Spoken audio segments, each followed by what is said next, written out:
পূর্ব বর্ধমানের বর্ধমান শহরে 34 নম্বর ওয়ার্ডের রাধানগর তেলমালয় পাড়ায় ঘটে গেল চাঞ্চল্যকর ঘটনা। দীর্ঘদিনের পুরনো একটি বাড়ির একাংশ হঠাৎ ভেঙে পড়া এলাকা জুড়ে আতঙ্কের পরিবেশ তৈরি হয়েছে। স্থানীয় সূত্রে জানা যায়, বাড়িটি একসময় রাজার ব্যারিস্টারের বাড়ি হিসেবে পরিচিত ছিল। পরবর্তীকালে ওই বাড়িটি এক প্রাক্তন শিক্ষকের মালিকানায় আসে। দীর্ঘদিন ধরে বাড়িটি জরাজীর্ণ অবস্থায় থাকায় স্থানীয় বাসিন্দারা বারবার সতর্ক করেছিলেন। কয়েকদিন আগে বাড়ির একটি অংশ ভেঙে পড়ার পর মালিককে দ্রুত সংস্কারের ব্যবস্থা নেওয়ার পরামর্শ দেওয়া হয়েছিল। স্থানীয়দের অভিযোগ, সংস্কারের কাজ শুরু হলেও আজ দুপুর প্রায় 12টা নাগাদ আচমকায় বাড়ির আরও একটি বড় অংশ ধসে পড়ে। ভেঙে পড়া বাড়ির ধ্বংসস্তূপের নিচে চাপা পড়ে গুরুতর আহত হন দুই ব্যক্তি। দ্রুত তাদের উদ্ধার করে বর্ধমান মেডিকেল কলেজ ও হাসপাতালে স্থানান্তরিত করা হয়। বর্তমানে তাদের চিকিৎসা চলছে। ঘটনার খবর পেয়ে ঘটনাস্থলে পৌঁছায় পুলিশ এবং প্রশাসনের আধিকারিকরা। পরিস্থিতি খতিয়ে দেখা হয় এবং এলাকায় নিরাপত্তার ব্যবস্থা করা হয়। এদিকে ঘটনাস্থলে পৌঁছে বিজেপির জেলা সভাপতি অভিজিৎ তা জানিয়েছেন, পৌরসভার গাফিলতির কারণেই এমন দুর্ঘটনা ঘটছে। তিনি বলেন, বর্ধমান শহরে যে সমস্ত পুরনো ও বিপজ্জনক বাড়ি রয়েছে সেগুলিকে অবিলম্বে চিহ্নিত করে প্রয়োজনীয় ব্যবস্থা গ্রহণ করা উচিত, যাতে ভবিষ্যতে এই ধরনের দুর্ঘটনা এড়ানো যায়। এবার আসুন শুনে নিই এই ঘটনায় স্থানীয় বাসিন্দা ও প্রশাসনের প্রতিক্রিয়া।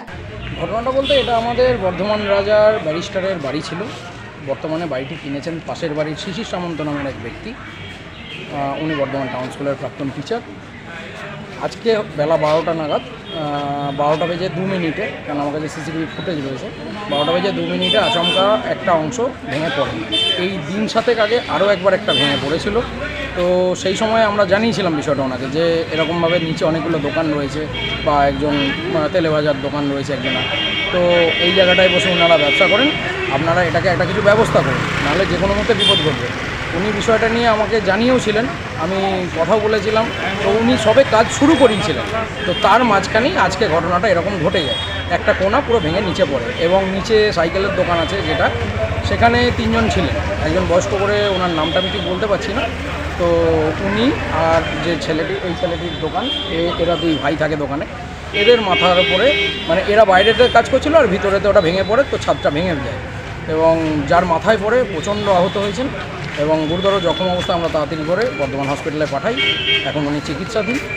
আর এমনি এই বিষয়টা দেখুন, বট গাছ হয়ে গেছিলো ওপরে, সেটা শুকিয়ে গেছে। শুকানোর পরে তারপরে এখন বর্তমানে এই অবস্থা।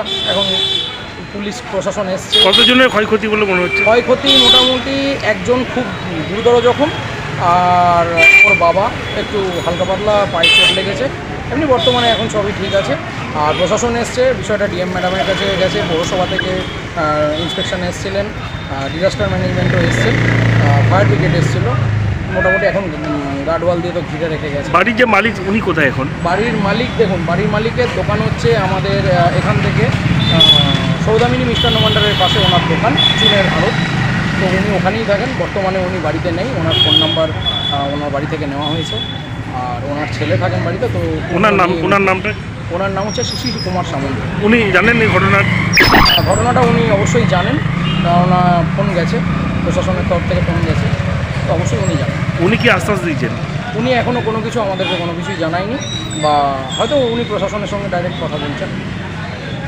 আপনার নাম আর পরিচয়? আমার নাম চিত্রম কুণ্ডু, আমি ওনার বাড়ির থেকে উত্তরদিকের বাসিন্দা, বিজেপির কার্যকর্তা। আপনার নাম? চিত্রম কুণ্ডু।